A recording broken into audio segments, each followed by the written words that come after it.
A very good morning and welcome to Tuesday's edition of Newsline. I'm Arundhati Mudanayake and joining me is Mr. Bandula Jayasekara, senior journalist and diplomat. Good morning, Mr. Jayasekara. Morning, Arundhati. And we have our special guest on Tuesday morning's Newsline, Mr. Arjuna Ranatunga. Good morning, Mr. Ranatunga. Good morning. And he's the Minister of Ports and Shipping. Ports and shipping or sports? Ports. Yeah. Now, Arjuna, I must take it from there. Now, you always wanted to, we all know that you won the World Cup for us and you always wanted to be the Minister of Sports. But Chandrika didn't give you that. Mahinda didn't give you that. Now, are you still interested in that? Not really. After that, I decided I should never get sports.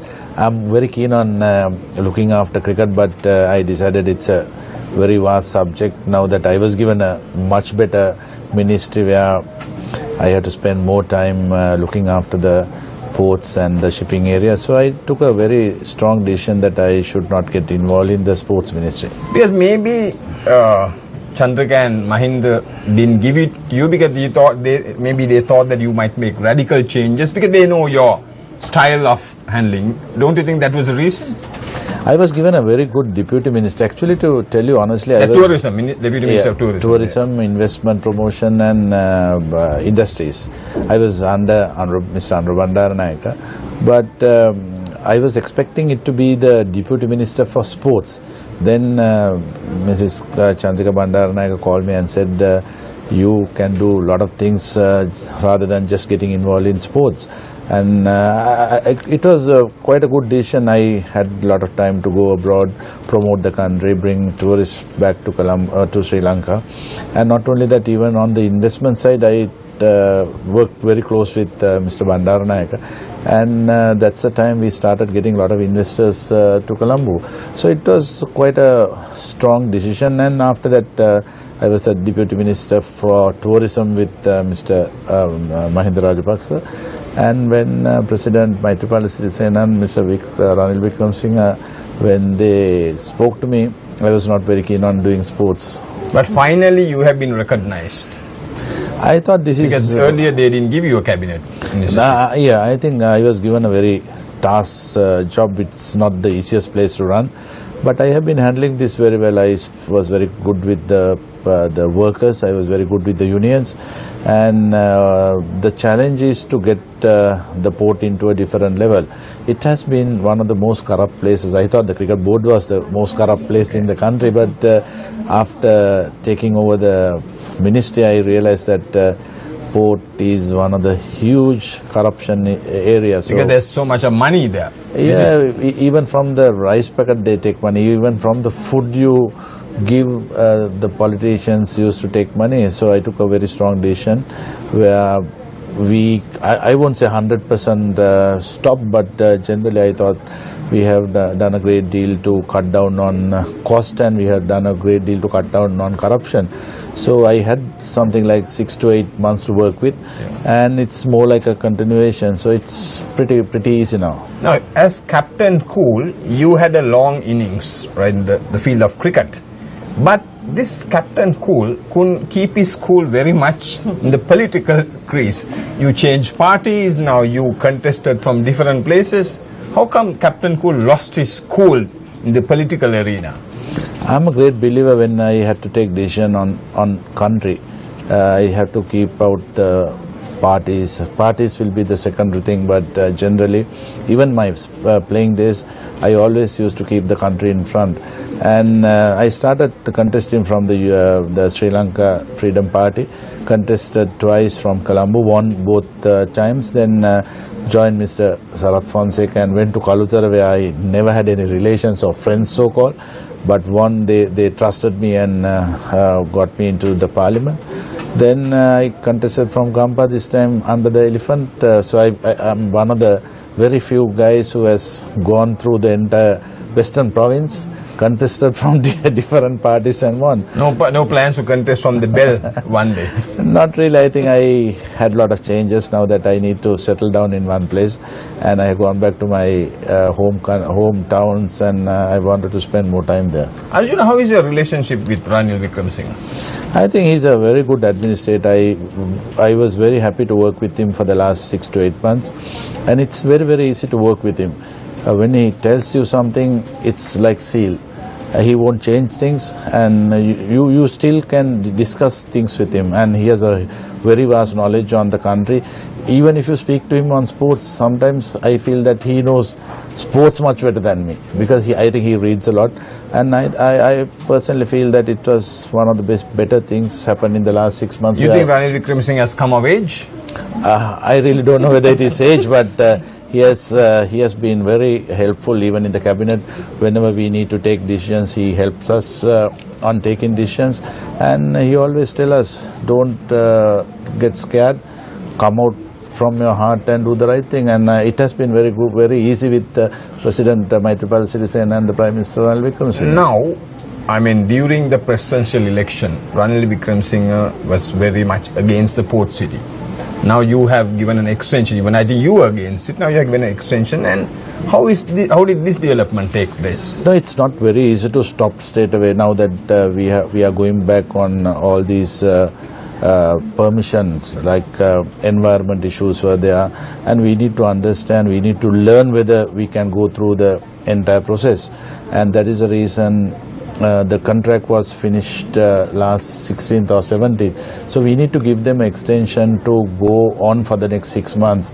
And if we feel that it is not it will be dangerous to the country, I'm sure that the Honorable President and the Prime Minister will never allow it to go. But we feel that we need to get all these permissions, all the reports, and after that the cabinet will take a very strong decision on But that. I am of the view that, which sometimes, our politicians they are challenging different countries. We cannot, we are a small country. We need China, we need India, and then, like your party, Sri Lanka Freedom Party, had always worked very closely with China. So we need all weather friends. So I think, isn't that important in foreign relations? Because sometimes what goes wrong is our people challenge country. We cannot afford to do that. No, it's all about how you protect the country, how you protect our country. That should be the number one issue. Like if we feel that something will happen to the country, then I think it's very, very important for not only the politicians, all of us to take very strong decision to protect the country. That is something we have done in the last 6 to 8 months. But most politicians haven't protected the country, but they have, gained, they have own agendas. Own agendas, so much of wealth. So, I mean, tell me how many politicians are interested about I'm talking about the present lot. I'm not talking about the past. I'm just talking about... Yeah, but actually, even the present lot, most of these people crossed over and they're in the government. How can they be very good now, very sane, suddenly? How can they be? No, the issue is that we were very, very keen on forming a national government. I think we need to form this national government. We should have done that at least maybe about 20 years back. If we had done that, I'm sure that most of our major problems could have been easily sorted out. But how could you sit in this parliament with ethanol dealers, the wheeler dealers, druggies? How could you sit with them and say this is national government, all good? Now see, the minister is from the Yahapalane group, then the deputy minister is from the Yamapalane group. How could you sit together like that? No, I think we can't. I am a person who doesn't accuse people, but there are things happening. I think I don't want to come out and tell you what will happen behind the screen. I think all these... He's giving us a clue. No, I'll tell you that a lot of people are very, not angry, they are a little disappointed that some of these issues are not taken up. I'm sure that it has already taken up, but there has to be a way we go in front. I think that's what we are doing now. It's a slower process, is it? It will be, but it is very easy to get someone into the jail and then after a week release him saying nothing has happened. But it is better to go on the normal process, and if we are going to accuse a person, it should be on a right method rather than what the previous government did. I don't think we will get into that. So now, coming back, now I have so much of questions, we have only half an hour to ask. Now we asked about China. Are you angry with India? No, not at all. We used to be very close to India. Even now, I'm sure that as a government, we are very hopeful that they will work very close with us. So that are you supporting of this bridge across to India, bridge to India? I'm not a great believer on these bridges. I think we were treated as the younger brother to India, which... but Indians didn't like this big brother thing. I think they were very happy with the Big Brother thing. I'm sure that they were very happy with the Big Brother thing, and they have helped us on so many occasions, and even in the past. I think building a bridge is not the important thing. I think there can be repercussions. You need to understand what sort of negative things will happen with the bridge. But and also today there's an article, Arjuna, in the Island, where Ashley DeVos, respected architect, he has written that this bridge will benefit India and not Sri Lanka. I think these are the things we need to understand. We need to take decision on the positive things on our side rather than be a friendly nation and be a nation where we will say yes to each and everything. I'm sure the present president and the prime minister will never get into that. I'm sure that they will be looking after the country. They will always keep the country in front. I think that's the same message given by the president and the prime minister whenever we meet them, or even in a cabinet, or whenever we take decisions on the cabinet. We always keep the country in front. Now Prime Minister Modi came here after, I think, Indian Prime Minister came here after 28 years. That was in March, and he promised to the business community and everybody visas on arrival. It's yet to take place.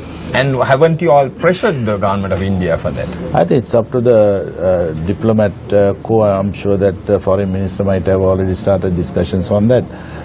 This is something we haven't discussed in the cabinet. I'm sure that there may be some issues, otherwise it should have been sorted out long back, but this is something I really don't know. Yeah, because the Sri Lankan business crowd, a lot of people had lots of expectations. So if these are getting delayed, this is important. You say, okay, we are going to support, but it's a very important thing, this visa on arrival. Now, as the Minister of Ports, you are into a lot of business, you should be able to pressurize. No, these are the things we have given India. I think we give landing visa for Indians. Why don't we get the same facilities for our people? I'm sure that they must be working on that. Arundhati, I think I made a mistake. I asked Arjuna why is he angry with India. That's wrong. I have to ask him, I have to correct myself. Why are you angry with the Indian Cricket Board? I'm not angry with the Indian Cricket Board. I didn't want Indian Cricket Board to pressurize us and maybe push us down. I think they were trying to do that through IPL. They were trying to promote their own cricket culture, destroying our own cricket culture. I'm a great believer that we need to protect our own cricket culture, where we could win a World Cup, which we won a 2020 World Cup. We were runner-up twice or thrice. So we have that culture where we bring for so many years. I don't think we should change that. And you had a big battle with Lalit Modi of IPL, and Lalit Modi is nowhere to be seen, and he's wanted in India. And you have really come up very, very well, and you are having the last laugh. No, as soon as IPL started, I knew that it's a fungus for the game, and that's something I was trying to tell the cricketers, and they didn't listen to me. It's huge. It's all about money. Ultimately, cricket has become a business now. I don't believe in that. I always want cricket to be a sport where we came into a different level in the world, and I'm sure this is something we need to teach our younger generation, not the present generation, but ultimately. I can remember that when I was at the cricket board as the chairman, that cricketers opted to go to IPL, avoiding playing in England. It was something we got a special arrangement I made with England Cricket Board when Zimbabwe pulled out, and they were very generous to give us 3 test matches, 1 at Lords. It's not the easiest challenges we have. I have played 20 odd years for the country. I have played only twice or thrice at and Lords. These cricketers put club before country. I don't think a lot of people are happy about it. Yeah, I think it's not the club. It's money before the country. I think that's what I always tell them. And I personally felt I went up. The players went up to the president, former president Mahinda Rajapaksa, and Gamini Lokuge was the sports minister, and they agreed to let the players go to play IPL rather than playing for the country. That was one of the biggest disappointment in my life, where I couldn't convince the cricketers. And you had to leave, yeah. And after that, I knew that the BCCI was after me, because I never wanted them to hamper my country. I always wanted to. BCCI is the money bag in the cricketing world. No, this is the problem. We always looking at the money side, not looking at the principles, and that is where we are struggling very badly. You take cricket today, we are losing to India, we are losing to the Bangladesh in junior level. So this is something we have lacked in the last. We have lacked the vision in the last 2 to 3 years mainly. Arjun, I have 2 more questions on cricket, something which came out now. Are you going to contest the cricket board elections? No, there are a lot of people. There were a lot of people came and spoke to me regarding this, where cricket has gone down very badly. And you know, my life has been, when it comes to my life, cricket may be the #1 thing, and I'm very seriously considering to come back. I need to go. I need to have a good team where I can work with, and what I need to do is I need maybe 2 years to get cricket right, and then maybe spend more time getting the country right. Do you think politicians should be in the sports bodies and chairing? Do you think they should? No, I think the politicians getting into sports is not a crime, but politicizing sports is a crime, which happened in the last so many years. But you take Gamini Dissanayaka, Tiron Fernando, KB Ratnayaka, there were so many. But they were different, Arjun. They were different caliber. Things changed after that. No, this is something we need to understand. We need to understand who is going to come in. You have to analyze that particular person in different ways. Now I'm a politician, but if people tells me that you can't run cricket because that I'm doing politics, I think it's wrong. It's not unfair. Yeah. So I went to courts. I can remember the former former sports minister accused me, and he said that I will not allow Arjun Ram to go to contest. I went to courts and I won the case. And the issue was that we need to get right people at right places. Only sport Lokuge did was, playing around with the unions, right? Yes, that was Lokuge's. No, coming back, I want to one more now. Recently, the whole country and some of the world said goodbye to Sangakkara. But recently, you were very critical of Sangakkara, and then you said, he should have retired early. Things like that. You were very critical of Sangakkara and Mahela Jayawardena. Why did you say this? No, I think the media took it on a wrong side. Sangakkara was trying to retire maybe about 6 months back, but the former sports minister wanted him to play for a longer period. You take Sangakkara's last 2 test series, he was not playing at his best, and he played 2 test matches and went to England to play for Surrey. And after being 1-1 in the test series, even the last test series he played against India, he played only 2 test matches and went to play for Surrey. So I'm actually... And he's doing well in Surrey then. No, the worst part is it is the officials who had to take the blame, because if the officials allow Sangakkara to play 2 test matches and go and watch Wimbledon, go and play for Surrey, they should give the same opportunity to the younger cricketers. Where are we heading? And that's why I said that I'm not blaming Sangakkara directly, but I'm blaming the administrators. And you take Sangakkara and Mahela Jayawardena, when they came into the side, we were #3 in test match, if I'm right, #4 in one days. When they left, they were #6, 7. So performance-wise, individually they have achieved a lot, but as a team we have gone down. That's where Angelo Matthew, I feel very sorry for Angelo Matthew. He looks a very good, positive captain, but he was struggling very badly with the new young side. So we need to give them little time. I'm sure that he will end up as a good captain. We need cricketers to push them to be. If I come to the cricket board, #1 thing will be play for the country. Otherwise, just get out. If they come with the positive attitude where playing for the country is the #1 thing, I'm sure that we can get cricket. I know there's no nonsense approach from Captain Cool. Now there is politics in cricket and cricket in politics. So let's get back to politics. Now you're very close to Chandrika. You're very close to Mahinda, right? Now both of them are fighting. There, Chandrika is scolding Mahinda Rajapaksa is scolding Chandrika. And whose side are you taking? No, I'm not. That's one thing. No, it's not. We want to be mediators. We are not taking sides. Because now, Arjuna, how about inviting them for a cup of tea or for some hoppers, and get them together?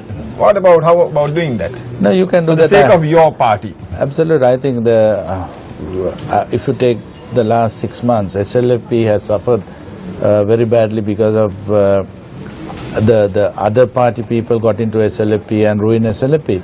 But I think they need little time to settle down. I'm sure that if we are going to rush into all these things, it will never happen. And there are people surrounding Mrs. Chandrika Bandaranaike, and there are people who is surrounding Mahinda Rajapaksa will never allow that to happen.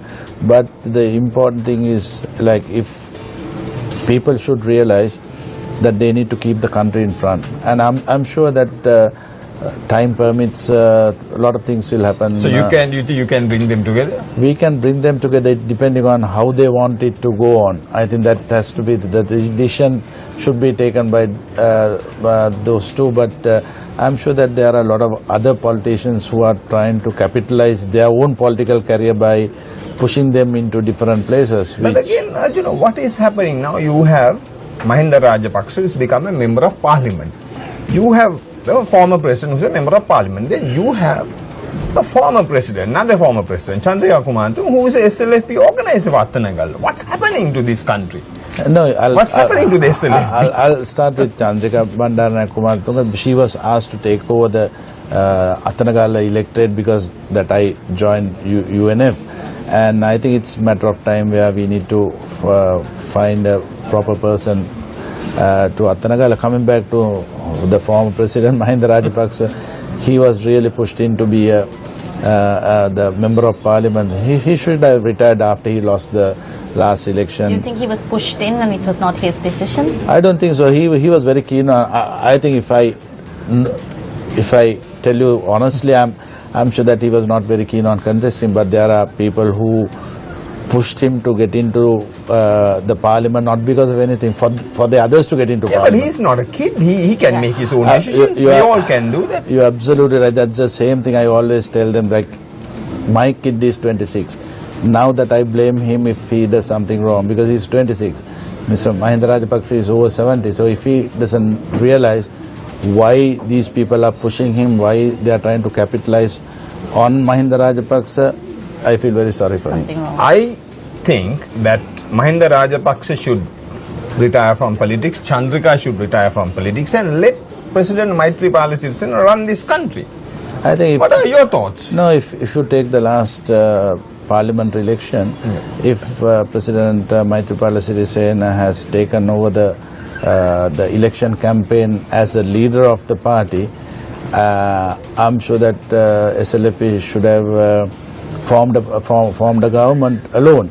But both Maithripala Sirisena and Ranil Wickremesinghe were very keen on having a joint government. But tell you honestly, SLFP lost because that unwanted party leaders push Mahinda Rajapaksa to be the Prime Minister, and a lot of people didn't like it at all. Now, what has happened to Ranatunga's, political family, sporting family scattered? Our friend Sanjeev with General Fonseca, Arjuna with Ranil Wickremesinghe, then Prasanna with the Mahinda group of UPFA, and the one whom we really like, Ruwan, was defeated unfortunately. I don't know what's happening to Nishant. What has happened? After your father's death, the Ranatunga family is controlling all political parties. I won't say. So you have a say everywhere. I think that may be it's not a bad idea when you come out with that statement. I think that's something we need to think about it. But generally, my father was a typical SLFP. He always wanted to protect SLFP. He always wanted to protect SLFP government. He sacrificed his portfolios for the others, and he always stood by the leader of the party, whether it is Sirima Bandaranaike, Chandrika Bandaranaike, Mahinda Rajapaksa. He always stood by the leader. But when it comes to my issues, I always keep the country in front. I always wanted to have a leader where number one priority is not a corrupt leader. And I'm sure that we have got two top leaders in the country today. I can tell you honestly, they are not corrupt, and you can work with those two leaders. They allow you to work. It's not that they tell us. But you say they are not corrupt, but look at the corrupt politicians they are having. Look at the ministers. Look at these people, the MPs. How can you say that, Arjuna? No, it is like the corrupt leaders can't have corrupt politicians in the parliament. You should not. I'm a person who doesn't accuse people till he's convicted, guilt, and I'm sure the things will happen in the future. I'm sure that all these probes will go on, and whether they are ministers or MPs or whether they join the government, the probes will not stop. I think that is something we really pushed as the people who formed this government. We always wanted to show the people we are changed. It's not changing the seats. It's all about changing the concepts, changing the mindset. The country. Yeah, I think that's where we are heading. So you think that people can wait and see get justice? Absolutely. I think it's all about giving little time. I think a lot of people are very disappointed that we didn't nail a couple of politicians. There are ways you do that. I don't think we should do the same thing what Mahinda Rajapaksa regime did, where as soon as they don't like someone, just put them in jail, maybe after a couple of months to take them out. Take Sarath Fonseca, what has happened to Sarath Fonseca, because that he contested against Mahinda Rajapaksa, he was in jail for 2 years. And this is something we don't do. We always want it to be a system, and we don't want to put a finger into the into those systems. I think it will take little time, but I'm sure that give you a guarantee that things will happen. But again, Arjun, it has become a media spectacle. You have a presidential commission, the FCID, bribery. It's confused. Can't we have just one unit, one organization to take them all? It has become, it's all reported in the media. People come, people go. What's happening? You take FCID, there are more than 7,000 cases. And you can't take decisions overnight. These are the issues. I'm sure that what I was heard and told, we don't have enough people to get into all these probes. I think these are the areas where we need to very quickly address. I'm sure that we are doing that. Yeah, because we have to end this culture, because most of these politicians end up in the prison hospital. But whereas an ordinary man will go to prison or remand. But so that is setting a bad example. You're absolutely right. I totally agree with that. And it didn't happen with this government. It has happened for the last so many years. This is something people want. Tell you honestly, I need that change. I think we need to show the people we are a different change government. I think this is something we are fighting inside the government. Yeah, but can we afford this government? Can we afford these ministers? So many vehicles, so much of staff. Can we afford this? Can the people, we have become such top heavy. We can't afford this. I think I'm a great believer that ministers should be 30. This is something we wanted it to happen, but when it comes to a national government, we don't have option at all. I'm not saying that we shouldn't have done that, but the thing is we need to understand, especially with the next two years, it's a very crucial and a critical time for the country.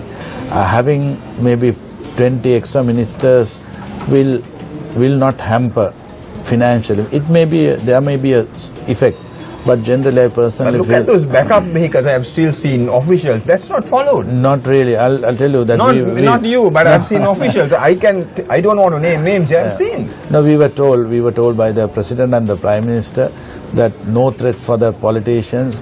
If you want, just take one backup vehicle. And I'm one person who... We are not talking about you. No, I hate going with 2-3 vehicles. I prefer to go in one vehicle. I know you like to walk in your sarong, you like to be free, but it's not about you. I'm a typical Sri Lankan. Yeah, in fact, just some people are saying, Arundhati, that we should privatize the government. It's very funny, but people do say that. Over to you. Yeah, and that's all the time time permits us to have this wonderful discussion. We're sorry to that we had to stop it.